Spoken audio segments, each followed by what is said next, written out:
Welcome to the Abundance Effect, where we empower ambitious women with practical tools to live their most rich and fulfilling life in business and beyond. I'm your host, Larissa McCouth. Let's get started.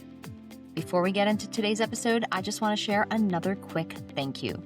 Martha recently left a review saying that the podcast is full of insight, genuine, honest, and filled with practical tools that help her grow both professionally and personally. Martha, thank you, thank you, thank you. It means so much to hear you say that. If this show has supported you in any way, I'd love for you to leave a rating and written review on Apple Podcasts. It absolutely helps the podcast reach even more women who are craving grounded, practical growth, not fluff. All right, let's get going. If you've ever gone to bed exhausted, but your mind did not get the memo, this episode is for you. Because the truth is, most sleep issues, they don't start at bedtime. They start with what you actually carry into bed. Today, I want to share with you the very last thing I do before the lights go out. It is a simple practice that's helped me go from tossing and turning and overthinking to just sleeping deeply, sleeping consistently, and quite peacefully, I might add. There's no complicated evening routine, no biohacking, no perfection, just one teeny tiny intentional shift, one 5-minute miracle that tells my nervous system, you're safe, the day is complete, it is time for sleep. Now, we talk a lot about morning routines. I have a morning success call. I love, love, love it. However, the quality of your morning is actually quietly decided the night before. Sleep isn't just rest. It's when your brain files memories, it regulates emotion, and it resets your nervous system. Most high-achieving women that I work with, they go to bed doing one of two things. They are mentally replaying what didn't get done. They're going, oh my gosh, what didn't get done? Going through a laundry list. Or they're mentally rehearsing tomorrow before today is even closed out. Now, that's not reset. That is cognitive carryover. So your nervous system, it doesn't recover when it's on call all the time. You need to close one segment before opening another one. For years and years and years, I used to struggle with sleep. And my body was tired, but my brain was not. And I'd lay there in bed, staying up late, most of the night, reviewing conversations, lists, decisions, ideas, problems. Everything would just ruminate in my mind. And ironically, some of my best insights would come when I was half asleep. That's why I sleep with that notepad beside my bed. I still do. It wasn't just getting thoughts out that helped. It was how I chose to program my mind, what I chose to focus on right before sleep. And that's when this practice was born. It was really organic. It just happened. I didn't have a specific reason for it. I was trying to do gratitude one night, and gratitude just didn't work. But this little practice I'm going to share with you today did. Now, here's what neuroscience tells us. Before sleep, your brain, it enters a state where the emotional centers, especially the amygdala, are still really highly active, while these rational filtering parts of the brain, they begin to power down. And so this is why worries, they feel louder at night. Your emotions are high. Smaller problems feel bigger. And emotionally charged thoughts, they stick, right? Emotions are up, but thinking brain not working so well. And so this is why this window is so powerful, because what you focus on last becomes emotionally tagged for memory consolidation during sleep. It gets a tag that goes, pay attention, pay attention, pay attention. And that's what your brain and energy centers focus on. In simple terms, your brain keeps working on whatever you give it, even after you fall asleep, even when you're not really thinking you're paying attention. Research on gratitude and positive recall, it shows that it lowers cortisol, it increases serotonin and dopamine, and it also improves sleep latency and depth.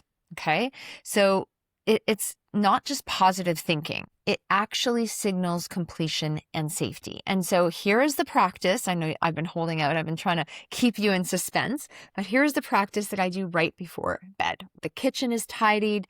Tomorrow is planned. I open this journal, okay? This success journal.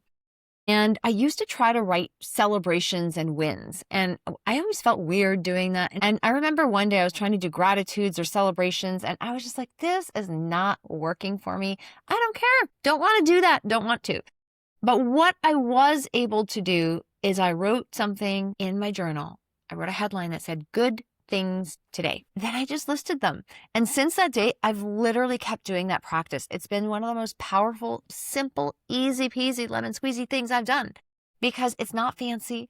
It doesn't seem profound, but what it does is it just makes me feel so complete. It puts closure to my day. It's not about going, woohoo, I have to celebrate my day. It's about looking back and going, oh yeah, that was good. That was a nice memory. Oh wow, you know what? That actually did work out. It's this low pressure, easy way to review my day and close it out in a really neat and orderly way. And sometimes it's things like, you know what? My son gave me cuddles before bed, right? He didn't give me cuddles this morning when he woke up because we had to rush off to school, but he came to me before bed and he gave me the most amazing hug and it just felt so, so, so good. Okay, great. What else might it be? You know what? I had a little extra time in my day and I went for a walk. Had a little extra time in my day and I sat down at the piano and played, and it just felt so good to practice, to feel the music, to play the music. These aren't magical things. Sometimes they're about clients and the sessions I had, how amazing and authentic and organic they were.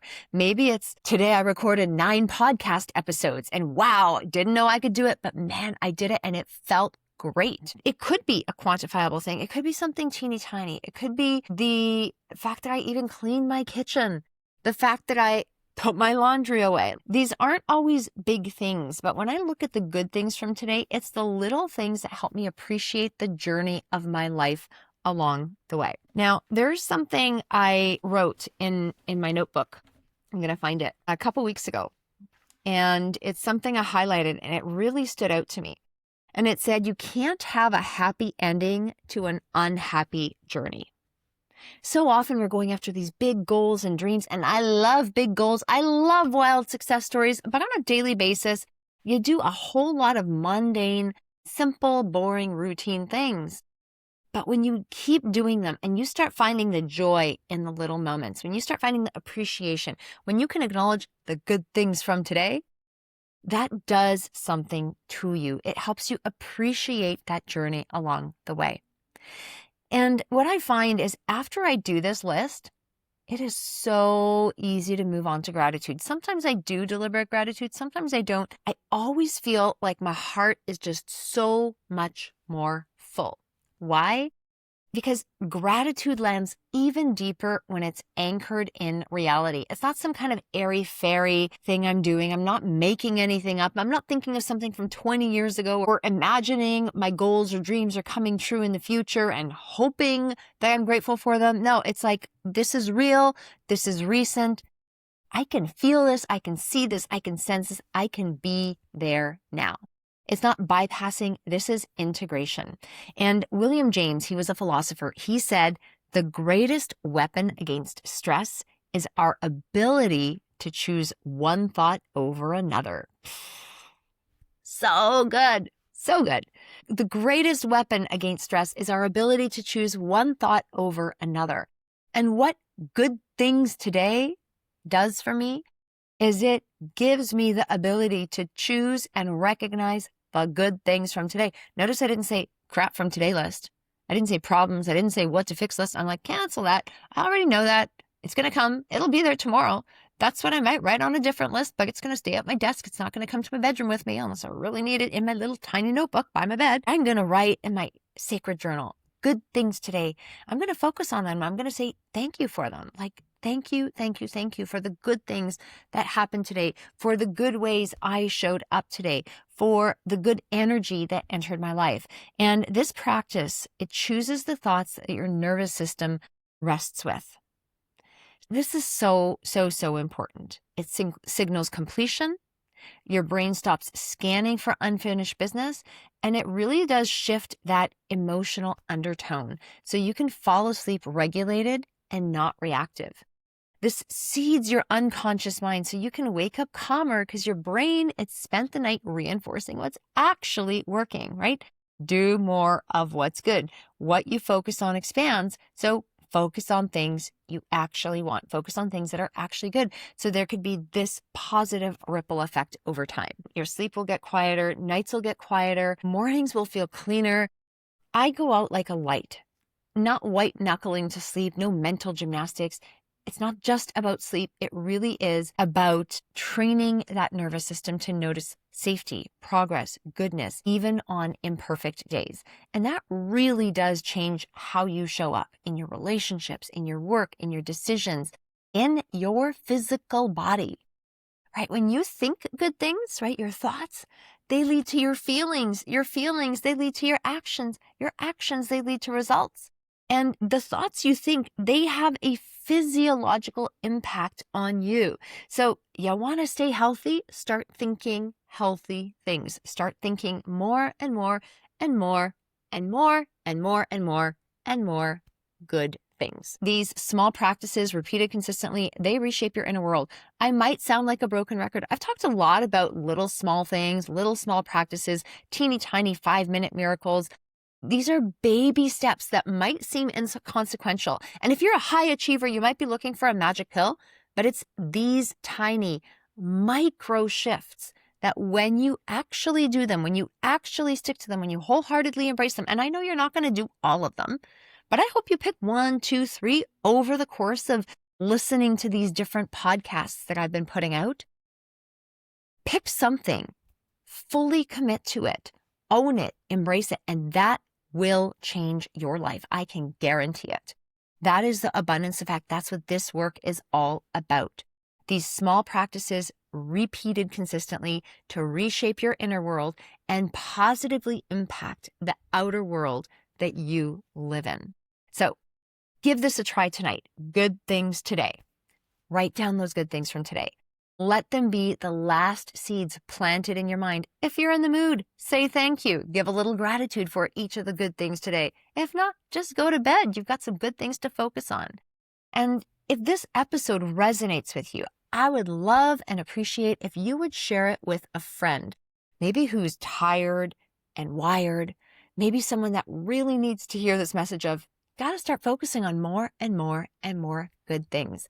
But you know who you need to share it with. So I want you to think of someone, think of 1, 2, 3 people and send it to them right now.